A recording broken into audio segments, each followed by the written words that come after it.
हम हाशमी सदर रिमशा समीन फसीउद्दीन आपके सामने एक तकरीर पेश करना चाहते हैं। अंदाज़ बयां गर्चे शोख नहीं, अंदाज़ बयां गर्चे शोख नहीं, शायद कि तेरे दिल में उतर जाए मेरी बात। सामाइन, आज माशरे में हर तरफ बुराई फैली हुई है। बेईमानी, रिश्वतखोरी, चोरी, धोखेबाजी, वालिदैन की नाफरमानी, गर्ज, हर तरह की बुराई से हमारा माशरा खराब हो रहा है। इन बुराइयों को खत्म करने के लिए जरूरी है कि माशरे की इस्लाह के लिए इस्लाही तदाबीर इख्तियार किए जाए। लेकिन सवाल ये उठता है कि इस्लाह का आगाज कहाँ से हो? मजहबी इदारों से, समाजी इदारों से, हुकूमत के ऐवानों से या फिर किसी अखबार की कॉलम से?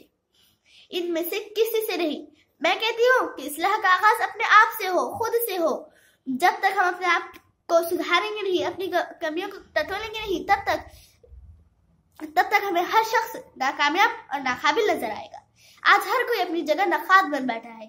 दूसरों की गलतियां और कोताहियां ढूंढना तो हमारा अव्वलीन फर्ज बन गया है।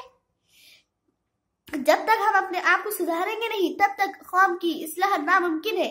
मैं अपनी बात इस शेर से वाज़ेह करना चाहती हूँ। खुदा ने आज तक इस कौम की हालत नहीं बदली, खुदा ने आज तक इस कौम की हालत नहीं बदली, न हो जिसको ख्याल खुद अपनी हालत बदलने का। मिलत के पासबानों, अपनी इस्लाह की फिक्र खुद कीजिए, क्योंकि अब कोई नबी आने वाला नहीं है। सिलसिला अंबिया खत्म हो चुका है।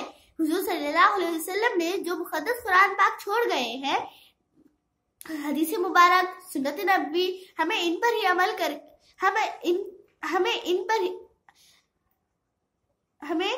इन्हीं की रहनुमाई हासिल करके अपनी इस्लाह करना है। हम में से कई लोग ऐसे भी हैं जो अपने अमल से तो खाली है, लेकिन दूसरों को नसीहत बहुत बेहतरीन अंदाज से करते हैं।